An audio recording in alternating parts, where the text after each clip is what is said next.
Hi friends, welcome back to Moni Spicy Kitchen. இன்னைக்கு நாம என்ன ரெசிபி பார்க்க போறோம்னா ரவை வச்சு ரொம்ப சாஃப்ட்டான ஜூசியான கேக் எப்படி செய்யலாம்னு நாங்க பார்க்க போறோம். இது வந்து வாயில வச்ச உடனே நல்ல ஜூசியா டேஸ்டியா இருக்கும். நீங்க வந்து வீட்ல எப்பவாச்சும் கேக் ட்ரை பண்றீங்க அப்படினா இந்த கேக் வந்து செஞ்சு பாருங்க. எல்லாருமே ரொம்ப விரும்பி சாப்பிடுவாங்க. அது மட்டும் இல்லாம நீங்க பர்த்டேக்கு எல்லாம் கேக் ப்ரிப்பேர் பண்றீங்க அப்படின்னா இந்த மாதிரி ரவை வச்சு வீட்ல இருக்கக்கூடிய பொருட்களை பயன்படுத்தி நம்ம செய்யலாம். ரொம்ப டேஸ்டியா சூப்பரா வரும். சரி வாங்க இது எப்படி செய்யலாம் அப்படிங்கறத நம்ம டீடைலா பார்த்துடலாம். அதுக்கு முன்னாடி நம்ம சேனலுக்கு இப்பதான் ஃபர்ஸ்ட் டைமா வரீங்கன்னா மறக்காம சப்ஸ்கிரைப் பண்ணுங்க. அப்படியே கூட இருக்கக்கூடிய பெல் பட்டனையும் பிரஸ் பண்ணிருங்க. அப்பதான் நம்ம போடக்கூடிய நியூ வீடியோஸ் உங்களுக்கு நோட்டிபிகேஷனா வரும். மறக்காம லைக் பண்ணுங்க, ஷேர் பண்ணுங்க. இப்போ வாங்க வீடியோக்குள்ள போய் இந்த சிம்பிளான ரவா கேக் எப்படி செய்யலாம் அப்படிங்கறத நம்ம டீடைலா பார்த்துடலாம். இப்போ இந்த கேக் பண்றதுக்காக ஒரு மிக்சர் ஜார் எடுத்துட்டு இதுல சரியா 1 கப் அளவுக்கு ரவா, இந்த ரவாயை நல்லா வந்து நம்ம மிக்சி ஜார்ல போட்டு நல்லா அடிச்சு எடுத்துட்டு வந்துட போறோம். ஒரு 30 செகண்டுக்காவது நல்லா இந்த மாதிரி அரைச்சி எடுங்க. ஏன் இப்படி அரைச்சி எடுக்கிறோம் அப்படின்னா ரவை வந்து நார்மலா கொஞ்சம் பெருசா தான் இருக்கும். நம்ம இந்த மாதிரி அரைச்சி எடுக்கும் போது கொஞ்சம் சின்ன சைஸுக்கு கிடைக்கும். அதனால நம்ம கண்டிப்பா இந்த மாதிரி அரைச்சி தான் எடுக்கணும். இப்போ இதை மாத்தி வச்சுட்டு ஒரு பவுல்ல 3/4 கப் அளவுக்கு சர்க்கரை சேர்த்திருக்கேன். நீங்க சர்க்கரைக்கு பதிலா நாட்டு சர்க்கரை, வெல்லம் கூட சேர்த்துக்கலாம். அப்புறமா இது கூடவே 3/4 கப் அளவுக்கு காய்ச்சின பால். இந்த பால் வந்து ஒரு இதமான சூடு கண்டிப்பா இருக்கணும். அப்புறமா ஒரு 3/4 கப் அளவுக்கு எண்ணெய் சேர்த்துக்கோங்க. ரிஃபைனட் ஆயில் இல்ல ஃபார்ம் ஆயில் இல்ல நெய்யை கூட நீங்க நல்லா உருக்கிட்டு வந்து சேர்த்துக்கலாம் 3/4 கப் அளவு. அப்புறமா நம்ம இதுல ஒரே ஒரு கோழி முட்டை சேர்க்க போறோம். முட்டை பிடிக்காதவங்க ஒரு 1/4 கப் அளவுக்கு தயிர் சேர்த்துக்கலாம், புளிப்பில்லாத தயிர். நான் வந்து ஒரே ஒரு எக் வந்து சேர்த்திருக்கேன். சேர்த்துட்டு இதுல 1 டேபிள் ஸ்பூன் அளவுக்கு வெனிலா எசன்ஸ் வந்து நம்ம சேர்க்க போறோம். எதுக்காக அப்படின்னா முட்டையோட ஸ்மெல் வந்து தெரியாம இருக்கிறதுக்காக. இதுவே உங்களுக்கு வெனிலா எசன்ஸ் உங்ககிட்ட இல்ல அப்படின்னா ஏலக்காய் வந்து பவுடர் பண்ணி கூட நீங்க சேர்த்துக்கலாம். சேர்த்துட்டு இப்ப இதை நல்லா பீட் பண்ணி எடுங்க. இது எல்லாமே நல்லா மிக்ஸ் ஆகணும். ஒரு நிமிஷத்துக்கு நல்லா இந்த மாதிரி நம்ம கலந்து கொடுத்துட்டே இருக்கலாம்.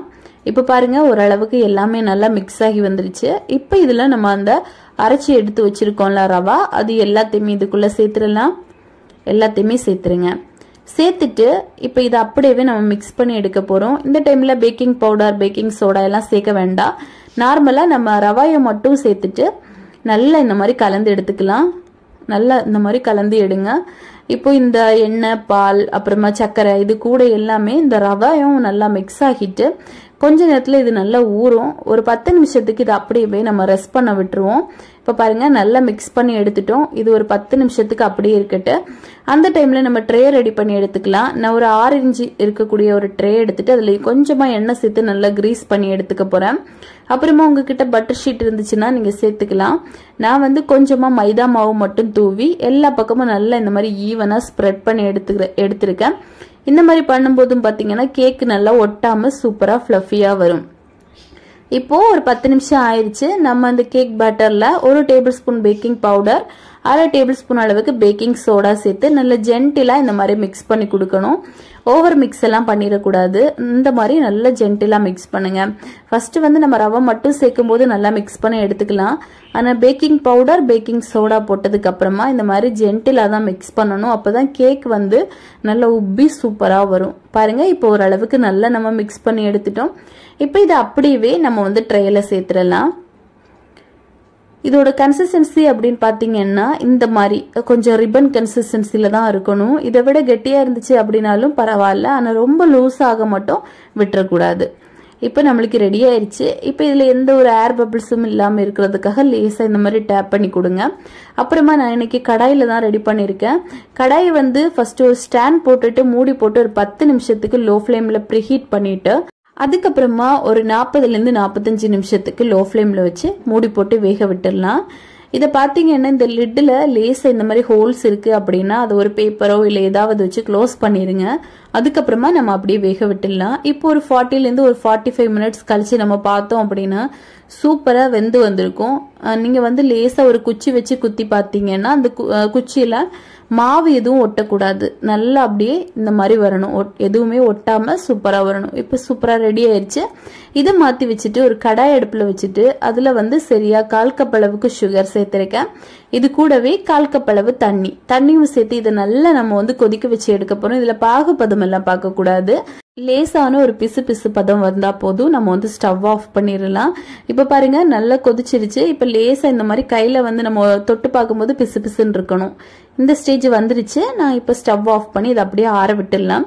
இப்ப கேக்கை வந்து நம்ம டீமோல்ட் பண்ணி எடுத்துடலாம். அதுக்காக ஓரத்துல இந்த மாதிரி கத்தி வச்சு நல்லா எடுத்து விடுங்க. அதுக்கப்புறமா ஒரு பிளேட்ல நம்ம கவுத்து போட்டு தட்டணும் அப்படின்னா ரொம்ப சூப்பரா இந்த மாதிரி இலகி வரும். பாருங்க கேக் எவ்வளவு சாஃப்டா பூ மாதிரி ரெடி ஆகியிருக்குன்னு.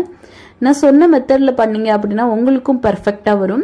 இப்போ இதை தட்டில் வச்சுட்டு ஒரு குச்சி வச்சு இந்த கேக் ஃபுல்லாவே இந்த மாதிரி ஹோல்ஸ் போட்டு விடுங்க. இது எதுக்காக அப்படின்னா நம்ம இதுல சுகர் சிரப் ஆட் பண்ணும்போது உள்ள நல்லா ஊறுறதுக்காக.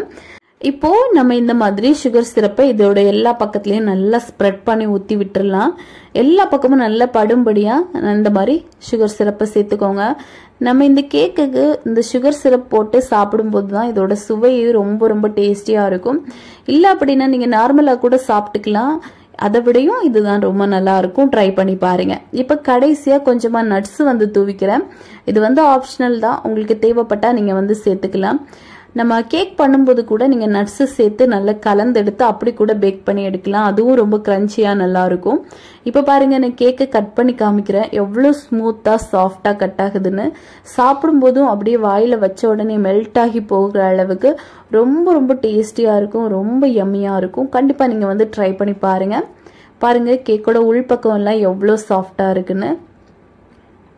இதே மாதிரி உங்களுக்கும் வரணும் அப்படின்னா நீங்க பெர்ஃபெக்ட்டா நான் சொன்ன மெத்தட்ல ட்ரை பண்ணி பாருங்க. ட்ரை பண்ணி பார்த்துட்டு எப்படி வந்துச்சு அப்படிங்கறத மறக்காம கமெண்ட் பண்ணுங்க. அப்புறமா இதே மாதிரி இன்னும் நிறைய ரெசிபிஸ் வேணும்னு நினைச்சீங்கன்னா மோனி ஸ்பைசி கிச்சன் சேனலை மறக்காம சப்ஸ்கிரைப் பண்ணுங்க. அப்படியே லைக் பண்ணுங்க, ஷேர் பண்ணுங்க. நெக்ஸ்ட் இன்னொரு வீடியோவில் உங்களை சந்திக்கும் வரை டேக் கேர். பாய்.